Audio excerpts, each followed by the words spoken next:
ಇವತ್ತಿನ ಯುವ ಜನಾಂಗ 15-16 ವರ್ಷದಲ್ಲಿರೋರಿಗೆ ಇವತ್ತು ಮಾತೆತ್ತಿದ್ರೆ ಜಂಕ್ ಫುಡ್ ಸಿಗ್ತಾ ಇದೆ, ಇಂಟರ್ನೆಟ್ ಇದೆ, ಎಲ್ಲನೂ ಇದೆ ಅಂತ ಆ ಒಂದು ಬಿಸಿನಲ್ಲಿ ಓಡಾಡ್ತಾ ಇದ್ದಾರೆ.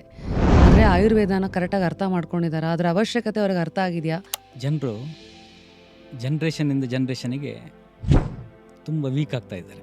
ಅಂದರೆ ಈ ಆಧುನಿಕತೆ ಬಂದು ಅಭ್ಯಾಸ ಬಿಟ್ಟೋಗಿ ಆಗಿರೋದ. ಸೀಸನಲಿಸಮ್ ಅಂದರೆ ಎಲ್ಲ ಸೀಸನಿಗೆ ಒಂದೇ ಫುಡ್ ಅಲ್ಲ. ಒಬ್ಬೊಬ್ಬ ವ್ಯಕ್ತಿಗೆ ಬೇರೆ ಬೇರೆ ಅವರ ಪ್ರಕೃತಿಗೆ ಹೊಂದಿಕೊಂಡು ಬೇರೆ ಬೇರೆ ಫುಡ್ಡು, ಸೀಸನ್ಗೆ ಸರಿಯಾಗಿ ಬೇರೆ ಬೇರೆ ಫುಡ್.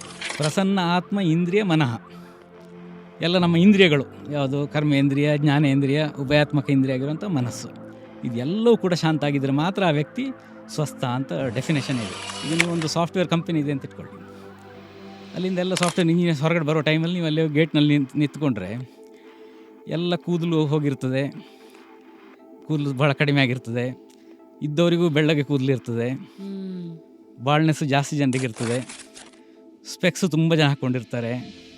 ಇದೆಲ್ಲ ಯಾವುದು ಅದು ಅವರನ್ನು ಮೀಟ್ ಮಾಡಲಿಕ್ಕೆ ಬಂದ ಅವ್ರ ತಂದೆ ತಾಯಿ ಚೆನ್ನಾಗಿ ಕೂದಲಿರ್ತದೆ, ಅವರಿಗೆ ತುಂಬ ಹೇರ್ ಇರ್ತದೆ, ಕಪ್ಪು ಕೂದಲಿರ್ತದೆ, ಅಥವಾ ಫಿಸಿಕಲಿ ಸ್ಟ್ರಾಂಗ್ ಇರ್ತಾರೆ. ಇವರು ತುಂಬ ಏಜ್ ಆದಾಗ ಕಾಣ್ತಾರೆ.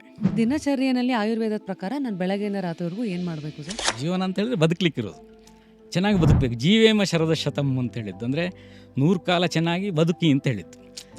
ಕೇವಲ ನೀವು 100 ವರ್ಷ ಜೀವಂತ ಆಗಿರಿ ಅಂತ ಹೇಳಿದ್ದಲ್ಲ. ಹಾಗೆ ಕಾಲ್ ಸೆಂಟ್ರಲ್ಲಿ ಕೆಲಸ ಮಾಡಿದರೆ ಅನೇಕ ಯೂತ್ಗಳಲ್ಲಿ PCOD ಆರಂಭ ಆಗೋದು ನೋಡ್ತಾ ಇದೆ. ಸ್ತ್ರೀಯರಲ್ಲಿ ಒಂದು ಅಲ್ಲಿ ಕೆಲಸ ಸ್ಟಾರ್ಟ್ ಮಾಡಿ 3-4 ತಿಂಗಳಾಗೋ PCOD, ಹಾರ್ಮೋನ್ ಇಂಬ್ಯಾಲೆನ್ಸ್, ಮಾಸಿಕ ಋತುಸ್ರಾವ ಸರಿಯಾಗಿ ಆಗೋದಿಲ್ಲ, ಪೀರಿಯಡ್ಸ್ ಪೋಸ್ಟ್ ಬೋನ್ ಆಗಲಿ ಸ್ಟಾರ್ಟ್ ಆಗ್ತದೆ, ವೆಯ್ಟ್ ಗೇನ್ ಆರಂಭ ಆಗ್ತದೆ, ಎಲ್ಲ ಪ್ರಾರಂಭ ಆಗಿರ್ತದೆ, ಮತ್ತು ಇನ್ಫರ್ಟಿಲಿಟಿ ಅದರಿಂದಾಗಿ ಎಲ್ಲ ನೋಡ್ತಾ ಇದ್ದೇವೆ. ಬೆಳಗ್ಗೆ ವಾಕಿಂಗ್ ಮಾಡಿದರೆ ಬರ್ನ್ ಮಾಡಲಿಕ್ಕೆ ದೇಹದಲ್ಲಿ ಕ್ಯಾಲರಿ ಇರೋದಿಲ್ಲ ಅಲ್ಲಿ ಹೆಚ್ಚು. ಹಾಗಾಗಿ directly it will benefit the organs. ನಾವು ಸಪ್ಲಿಮೆಂಟ್ಗಳ ಹೆಸರಲ್ಲಿ ಮೆಡಿಸಿನ್ಗಳನ್ನು ಜಾಸ್ತಿ ತಿಂತಾ ಇದ್ದೇವೆ. ಅದು ಮೆಡಿಸಿನ್ ಅಲ್ಲ ಅಂತ ನಮ್ಮ ತಲೆಯಲ್ಲಿದೆ. ಏನು ಫುಡ್ ಸಪ್ಲಿಮೆಂಟ್ ನಾನು ತಗೊಳ್ತಾ ಇದ್ದೇನೆ. ಒಬ್ಬರು ಪೇಷಂಟ್ ತಗೊಳ್ಳೋದಕ್ಕಿಂತ ಜಾಸ್ತಿ ತಿಂತಾ ಇರ್ತಾರೆ. ಆ ಔಷಧವೇ ಅದು ಅಳಿಯಲ್ಲ ಮಗಳ ಗಂಡ ಅಷ್ಟೇ. ಡೆತ್ ಬರೋದು ಯಾವಾಗಲೂ ನಮ್ಮ ಕ್ಯಾಲೆಂಡರ್ ಏಜನ್ನು ನೋಡ್ಕೊಂಡು ಬರೋದಲ್ಲ, ಕ್ರೊನಲಾಜಿಕಲ್ ಏಜನ್ನು ನೋಡ್ಕೊಂಡು ಬರೋದಲ್ಲ.